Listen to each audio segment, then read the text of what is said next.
Top quality और consistent performance के लिए सिर्फ सिल्वर पंप। टॉप क्वालिटी और कंसिस्टेंट परफॉर्मेंस के लिए सिर्फ सिल्वर पंप, नाम याद रखना। रत्नागिरी जिल्ह्यात तापमानाचा पारा हा वाढतो आहे आणि त्यामुळे सध्या पाणी पातळीमध्ये घट होताना पाहायला मिळते आहे आणि त्यामुळे जिल्ह्यात पाणी पातळी जी आहे ती अगदी कमी होते आहे। वाढत्या तापमानाचा परिणाम हा पाणी पातळीवर झालेला पाहायला मिळतो आहे। रत्नागिरी जिल्ह्यात पाणी टंचाईची दाहकता या ठिकाणी वाढलेली पाहायला मिळते आहे। रत्नागिरी तालुक्यात 5 गावांमध्ये 25 वाड्यांना या ठिकाणी टँकरने या ठिकाणी पाणी पुरवठा होताना पाहायला मिळतो आहे।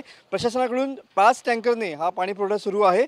सध्या आपण रत्नागिरीतल्या सोमेश्वर गावामध्ये आलेलो आहोत आणि या ठिकाणची परिस्थिती जी आहे ती आपण बघू शकता की महिला मोठ्या संख्येनं हा टँकर सकाळी आल्यानंतर या ठिकाणी पाणी भरण्यासाठी आलेल्या पाहायला मिळत आहेत। या गावामध्ये पाणी जे आहे ते मोठ्या प्रमाणात खारं होतं आणि त्यामुळं या गावात पाणी टंचाईची भीषण समस्या या ठिकाणी पाहायला मिळते आहे। गावकरी याच टँकरवरती अवलंबून असतात। सोमेश्वर, पाळंदेवाडी, गुरववाडी अशांना या ठिकाणी टँकरद्वारे सध्या पाणी पुरवठा केला जातो आहे। आपल्यासोबत काही महिला आहेत, आपण त्यांना विचारून घेऊया। ताई, काय परिस्थिती आहे पाण्याची, काय सांगाल? साधारण आमची नळपाणी योजना आहे पाळंदेवाडी गुरववाडी आणि ती आपल्याकडे गेली 22 ते 23 वर्ष चालू आहे। पण काय विषय आहे की आमचं गाव हे नदीकाठी असल्याकारणाने आपल्याकडे नदी जेव्हा भरतीचं पाणी आतमध्ये भरतं तेव्हा आपल्याकडे ज्या नळपाणी योजनेच्या विहीर आहेत, साधारण इकडे 4 ते 5 ह्या गावामध्ये विहिरी आहेत, पण त्या खाऱ्या पाण्याने दूषित होतात।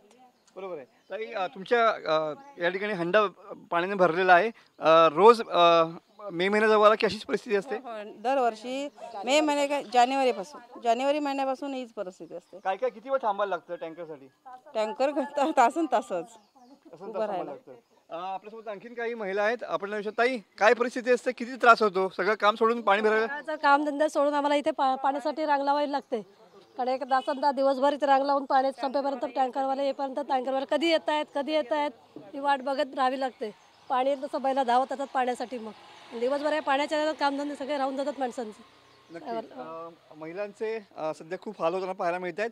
अजून मे महिना गाठायचा आहे, तोपर्यंत पाणी काटकसरीने वापरायला लागणार आहे आणि खऱ्या अर्थानं जो तापमानाचा पारा वाढतो आहे त्यामुळे जिल्ह्यातल्या पाणी पातळीत घट झालेली पाहायला मिळते आणि त्यामुळं जिल्ह्यात अनेक ठिकाणी या ठिकाणी टँकरने ग्रामस्थांना पाणी पुरवठा या ठिकाणी केला जातो आहे।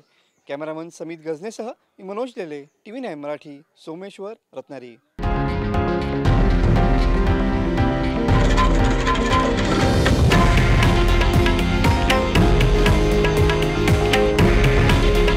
हे आहे देशातील नंबर 1 न्यूज नेटवर्क आणि आपण पाहत आहात TV9 मराठी। काळजी तुमची, हित महाराष्ट्राचं।